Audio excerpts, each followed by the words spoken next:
Have you ever bought lottery tickets? Well, lottery is a game of chance, luck by chance. Well, there were three friends, Mohit, Amit, and Nidhi. They went to buy lottery tickets from a lottery dealer who had 50 tickets in total. Now, Mohit and Amit, they bought one ticket each. While Nidhi, she was very excited about the lottery and she bought two tickets for herself. Now, while returning home, they got into an argument as to who had a higher chance of winning the lottery. Now they started arguing among themselves. Now each one of them thought that he or she had a higher chance of winning than the other two. Now can you help them out with this? Well, let us see this in probability. We know that there were 50 tickets in total with the lottery dealer. So the number of sample points in sample space, that is S, is 50. You can see that the total possible outcomes will be among these 50 only. So we can say that the number of sample points in the sample space is 50. Now, each ticket purchased has a fair chance of being selected. Why? Because each was made of the same material, same size, and only the lottery ticket numbers were different. Otherwise, the tickets were same. So we can say that each ticket had a fair chance of being selected. There was no biasness in this. Now, applying classical probability in this, let us take out the probability of winning of each, Amit, Mohit and Nidhi.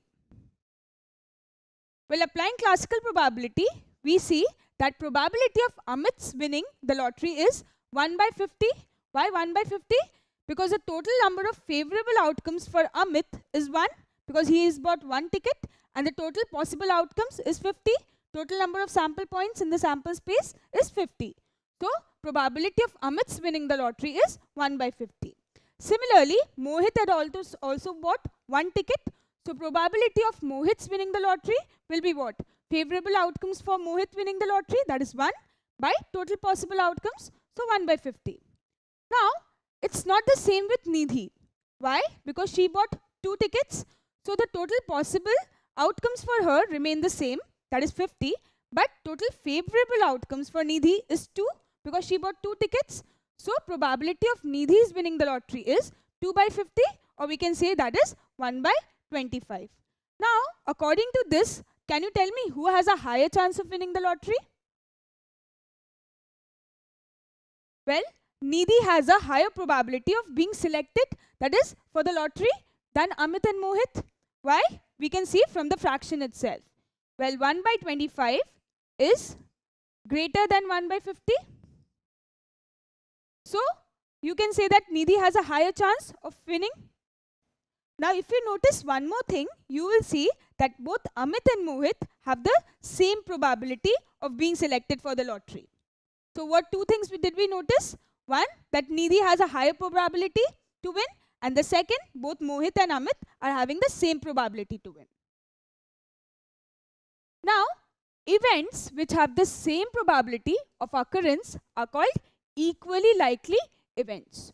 So, in our example, you could see that the probability of Amit winning the lottery and the probability of Mohit winning the lottery was same, 1 by 50. So, both these are events which are equally likely events. Now, the events Amit winning the lottery and Mohit winning the lottery are therefore equally likely events. So, remember, those events who have the same probability will be called as equally likely events. Now, events whose probabilities are not equal. Now, there may be events whose probability are not equal, just like Nidhi and Amit or Nidhi and Mohit. So, they will be known as not equally likely events. Now, probability of Amit winning the lottery and probability of Nidhi winning the lottery are not equal.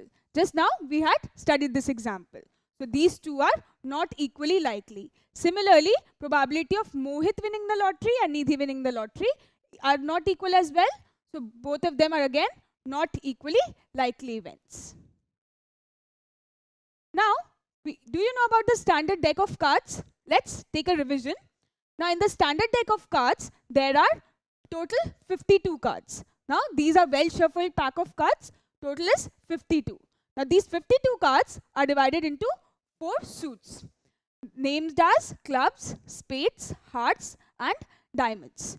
Now each of them have 13 cards in them, starting from K, Q, J, 10, 9, 8, 7, 6, 5, 4, 3, 2 and an ace. Now the K, Q and J are called the face cards. So there are 3 face cards in one suit. So how many face cards are there in total? 3 plus 3 plus 3 plus 3, that comes to 12. So there are 12 face cards in the whole shuffle pack of cards. Now the other cards, that is from 10 to the ace, are called pip cards. So there are 10 pip cards in each suit. So how many pip cards are there in total? 10 plus 10 plus 10 plus 10, that is 40. Now if you see again, the clubs and spades are both of the same color. So if I ask you how many cards are there of the same color, say black. So you can say 13 of clubs and 13 of spades. So that gives us 13 plus 13, 26 cards of black color. Similarly, how many cards are there of red color? Both hearts and diamonds are of red color. So 13 plus 13 gives us 26 cards of red color. So there are 26 cards of each color, black and red. Now there may be 2 or 3 jokers also in the pack of cards, but that is not included in this 52 cards. That is not included in the standard deck of cards. Now let's take an example. You are basically familiar with the concept of cards. A card is picked from its standard deck of cards, that is those 52 cards. What is the probability that the card is a spade? Now can you tell me how will we find out this? Well, you know that there are total 52 cards in the standard deck of cards. Now what do we want? We want the probability that the card is a spade. Can you tell me how many spades are there in a standard deck of cards? So you can see that there are 13 cards total which are spade cards in the total standard deck of cards, starting from ace, 2, 3, 4, 5, 6, 7, 8, 9, 10 and the 3 face cards K, Q and J. So there are total 13 cards in the suit of spade. Now we have to find out the probability that the card is a spade. So we can say that there are 13 cards in a spade and there are total 52 cards.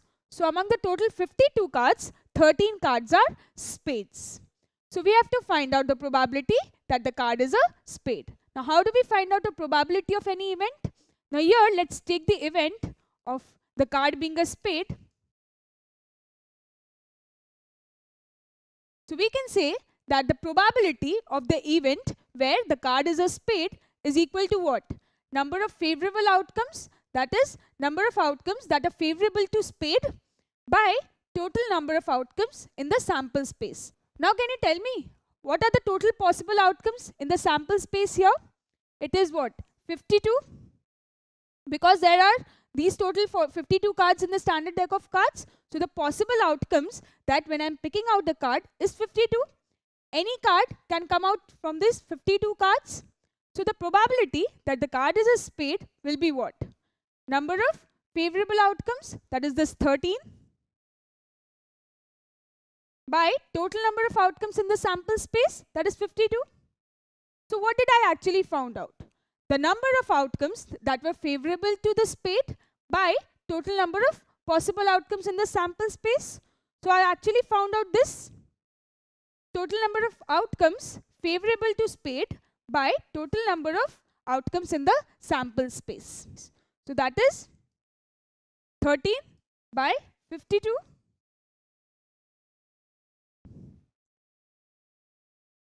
So that gives me 1 by 4 or 0.25.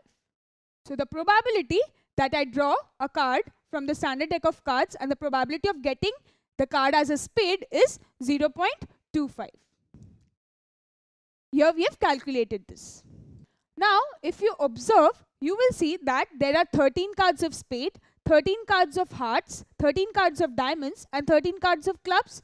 So all 13 cards are there in each suit. So similarly 13 cards of each hearts, clubs and diamonds. So what will be the probability here if the card is a, say, diamond?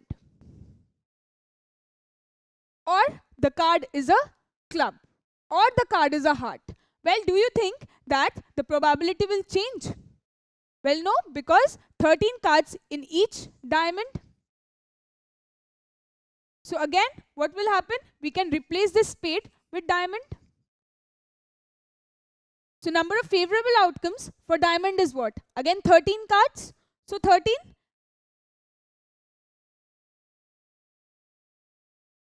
So 13 by 52, that will again give me 0.25. Now again, if I replace this diamond with heart or clubs, I'll get this same 13 by 52, that is 0.25. So we can say that the probability of getting a spade is equal to probability of getting a heart is equal to the probability of getting a club and is equal to the probability of getting a diamond. That is 13 cards in each suit by the total number of cards, that is 13 by 52, that is 1 by 4 or 0.25. So here you can say that the probability of getting a spade or a heart or a club or a diamond, these four are equally likely events. So these events are called what? Equally likely events. Now, with reference to the given experiment, any two events, say A and B, are equally likely if the probability of A is equal to the probability of B. So here you can see the probability of the event, say A, is equal to the probability of event B, is equal to the probability of event C, and is equal to the probability of event D, because the probability of all these events is same. So they are known as equally likely events. Now, suppose I ask you, what is the probability of picking a face card? Now you know there are 3 face cards in each suit, king, queen and jack. So totally we are having 3 into 4, that is 12 face cards. So now if I ask you, what is the probability of picking a face card? So what you will do? You will tell me it is 12 by, that is number of favorable outcomes, that is number of face cards, that is 12, by number of total sample points in the sample space, that is the total number of possible outcomes, that is 52. So we get this 12 by 52. Well, this does not seem like 13 by 52 because this and this is not equal. Here you can see that. So 12 by 52 is not equal to 0.25. So the probability of picking a face card is not equal to probability of picking a spade or a heart or a club or a diamond. So we can say that the probability of picking a spade card is not equal to probability of picking a face card. So these are not equally likely events. Similarly, if I ask you probability of picking a heart card, is it equal to the probability of picking a face card? No? Then again, these two are not equally likely events. Similarly, club and diamond, both these probabilities are not equal to picking the face card. So again, these and these are not equally likely events. So what did we study? We studied that 2 events, A and B, or even more than 2 events you can take. So 2 events A and B are equally likely if probability of the event A is equal to probability of the event B. And 2 events A and B are not equally likely if probability of event A is not equal to probability of event B. They will be known as equally likely events and they will be known as not equally likely events.